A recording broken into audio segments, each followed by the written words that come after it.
What's up, Mets fans? Welcome back to Talking Mets and Rob. How is everybody doing? So, the deadline is coming closer and closer for the New York Mets and Major League Baseball, and teams have to figure out what are the needs of their team to get better, to make a push for a World Series championship. And the New York Mets have multiple needs. I'm going to rank these needs for the New York Mets, in my opinion. I think this is the most important to the least important, even though all are going to be important for the New York Mets, as the New York Mets just reclaimed first place from the Philadelphia Phillies in the NL East. It is time for the New York Mets and David Stearns to make the moves absolutely necessary to get them to where they want to be. So, number one is the rotation. The reason why I put rotation as number one and not say, let's say, bat or bullpen is the fact that the rotation has single-handedly in the first, I would say, month and a half to 2 months helped this team win a ton of ball games while the offense was struggling offensively. And you see how fast a team can go through a 3 week to a 4 week stretch of games where they couldn't get out of their own way not too long ago. And it was all about the rotation. The rotation started to pitch badly and not go deep into games, and it affected the bullpen because the bullpen was overused. The offense is either going to hit or not hit. So when it comes to the rotation as a whole, getting better pitching in here in the rotation is only going to help the team stay in more ball games prior to the game getting longer into the game, deeper into the game. And then when you use your bullpen and give the opportunity for a Mets team that has notoriously this year have come back later in games. And I always believe pitching wins championships. If you go back just the last 5 years, pitching dominates hitting. That team, more often than not, wins the championship. Yes, you got to hit, absolutely. But pitching ends up being the end all be all in the playoffs. And this is why I think rotation is very important. Yes, we just seen Kodai Sanger come back in the rotation after injury, after his hamstring injury. And now we have Mania today piggybacking off of Clay Holmes. So the rotation is getting healthier, and the rotation hopefully will be getting better than what it was without those two guys. But the most important thing here is why not, while getting healthy in this rotation, get that much better? And when it comes to the rotation, that is why I put it at number one. With the New York Mets, especially last year when their pitchers started to get exhausted and tired in the playoffs because they haven't thrown that many innings in a long time, they ultimately cost us in the playoffs. And it's no detriment to Luis Severino or Sean Manaea or anybody else, but look at the guys that actually pitched well, like a Jose Quintana, who was used to going a lot of innings in many years of his career. He was fine. He was one of our best pitchers in the playoffs. But guys like Manaea and Severino, who happened to struggle a little bit later in the playoffs because they pitched so many innings. That is why I think getting more arms in here, and I'm not talking about a Paul Blackburn type, but better arm in this rotation, along with those guys, I think is going to make this rotation that much better for the second half and into the playoffs. Second on the list is the big bat. We know there's been a black hole offensively in center field.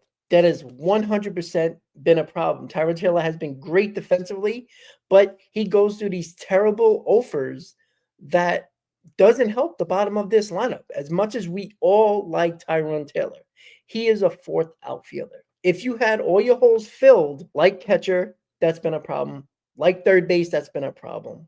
Like DH, that has been a problem. If you had those holes filled offensively, you can live with Tyrone Taylor in center field being the great defensive player he is.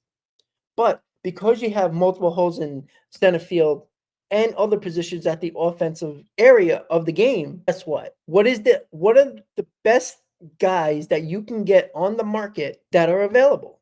And most of those guys are center field, right?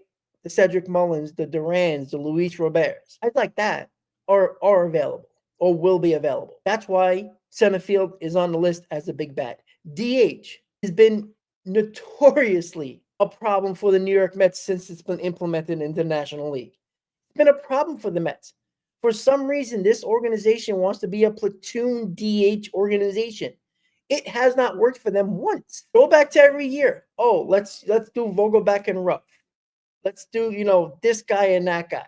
Righty, lefty, righty, lefty. It does not work. We see it this year with Marte and Winker. Now, maybe if Winker stayed healthy, it would be a different story. But it just has not worked for this team. We need somebody, and it's not just about big bat DH power. I want to make that perfectly clear. It's not just about power. We need somebody to put the bat on the ball. Too many times, and the biggest reason why the Mets had problems with runners in scoring position this year as a team is because I feel like they try to hit the 500-foot home run every single time they get in a situation where runners in scoring position. They're terrible at it. We need somebody to put the bat on the ball and get a base hit. That base hit can score 1, score 2 runs, and that's important there. And I think we don't have enough of those guys, and I think it has hurt this team offensively throughout the entire season. I mean, we're approaching 100 games, and runners in scoring position is still a problem. That is a problem, and you can't keep on letting that go and not address the major issues. So when it comes to center field, when it comes to DH, that big bat needs to be a guy that is not a huge high strikeout guy, that can put the bat on the ball, is a hidden machine. That is where I think the Mets need to go in their second spot if they're going to rank what they need the most on this team. And the third is bullpen. The reason why I put bullpen third is not because I don't think it's important. I think it's extremely important. But there are so many bullpen arms out there at the deadline that you can choose your choice of the litter. It's just that simple. There could be about 20 to 25 guys that are available in the bullpen that are really good. Obviously you got the best guys on the market and, guys that are probably a little bit above average, but you can find very good bullpen arms at the trade deadline. I think there's so many of them that I think anybody can get something they need or two of them that they need in the bullpen. That's why I put it at number 3, because I think it's the easiest to get rather than the rotation and the big bat. And I think David Stearns, who has been very good finding bullpen arms throughout last year and some parts of this year, even with the ton of injuries, I do think David Stearns can get guys in his bullpen that are going to help this bullpen throughout the rest of the season and into the playoffs. So ranking these deadline needs for the New York Mets: rotation number 1, big bat number 2, and bullpen number 3. Over the next week or two, I'll be doing videos in regards to trade rumors, different types of proposals, and of course, whatever news that pops up in regards to what the Mets can actually get and what we've been hearing about what they're looking to trade for over the next couple of weeks. Hopefully, David Stearns makes at least one big move, and I'm hoping it's either in the rotation or the big back. I want to thank you guys for watching, and as always, Met fans, let's go Mets.